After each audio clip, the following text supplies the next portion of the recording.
Okay, so this is going to be an interesting one. Hopefully, I don't get much of a backlash from women, but I think I can get away with it precisely because I am a woman. This one's titled Women and Children First. I wrote it on Medium, which is a website that I like to write on. So let's begin. I've heard from enough sources, men, that they're struggling to find or maintain a relationship with a woman they find desirable. Hopefully, I worded that right. These men have expressed similar feelings, but all surrounded around the same premise, which is feeling used or undervalued by these women. These men share similar demographics, all in good shape, physically as well as mentally well, as far as I can tell. Even though no one is exempt from some emotional baggage, big or small, but I would consider pretty much all of them fairly level-headed. So what is going on? I don't think that these men are the problem, that's the thing. But neither are the women. See, I think it's society in general that's just becoming very hectic, very sensitive, oppressive, confusing, mendacious, or at least unreliable. It's just a big mess. But what I think that twists the knife in the wound in relation to the situation these men are describing is the increasing feminist mentality. Now bear with me before everyone starts getting sensitive about what I just said. Amuse me for a minute, okay? So why not consider this as a possibility? That the feminist mentality is making it more challenging for men to make a connection with them and not feel used or undervalued. My suspicion is that those that identify as feminists, or that lean heavily on this perspective, let's say, which is a growing trend like yoga, or keto, or intermittent fasting, are either targeting men deliberately to make them feel this way, or, a not so cynical theory, have this feminist block that makes it difficult for them, women, to genuinely appreciate men for who they are and what they uniquely bring to the table, instead of seeing them as a tyrannical force whose sole aim is to deprive you of your talents and or potentials and use you as their sex or reproduction tool. Now, I added a very good eye-opening quote from David Buss, who's an evolutionary psychologist. And he says in this interview, he says, men see women as sex tools. Women see men as success tools. So we're not angels, ladies. We're not angels. Like, we have these things that get in the way, but let's move forward before I deviate. Okay, hopefully this is accepted. Women and men are not the same. We share similarities, indeed. There's no denying it. But we also cannot deny that each gender, has certain abilities that come more naturally to one than the other.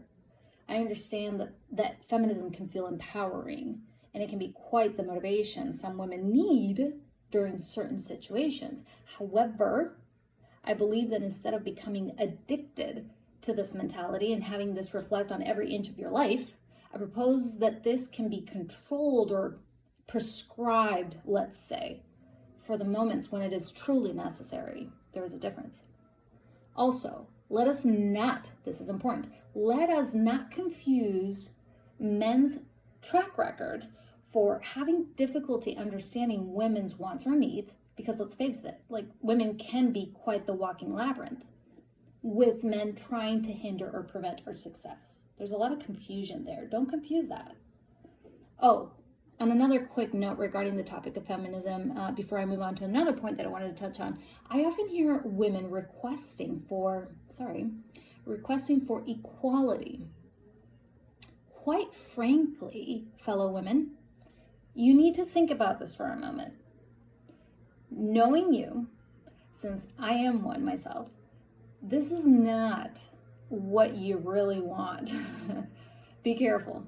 The request for equality is not being thought out enough, and it's going to bring you more frustration in your lives if this is not reevaluated, but perhaps it's too late for that. Now, I know nobody likes to be told how they feel, and that's not what I want this to come across as at all. So what I would just suggest to women is to consider, instead of equality, equity. Because when equality is at the center stage, equality of outcome is greatly reduced. Equity recognizes differences where equality does not. Just think about that for a moment. Women are not realizing how much they have been protected by society, and now they wish to get rid of such protections just to prove that they can do what men can also do, to prove a point. Fine, go for it. Knock your socks off. Go change those flat tires. Go face the intruder that breaks into your home. Go clean the gutters. Go hold down that 300-pound man and arrest him. Go build a home from scratch.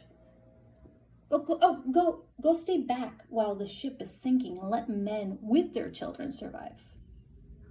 I'm not saying women can't do these things, but you don't want to do these things, and that's the smart thing to do. You've proven your point, ladies. The world knows women can do almost anything a man can do. But now we're getting greedy.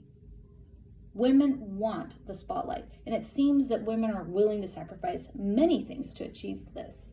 Is that smart? Is that wise? Is that right? Bottom line, you're attacking the wrong men. For those of you that don't know me, I am kind, I am caring, I'm warm and polite, but at the same time, I am far from being the submissive sort that has no backbone to speak up or take action. Another thing I want everybody to know is that I am grateful for our reformer mothers who did precisely that, who stood up and spoke when it was necessary back in the 19th century. This movement was no easy feat, but that's done.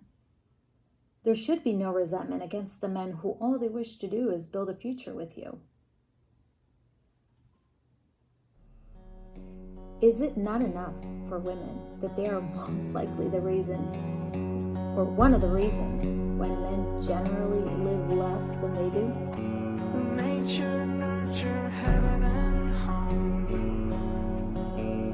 Some of all and by them driven to come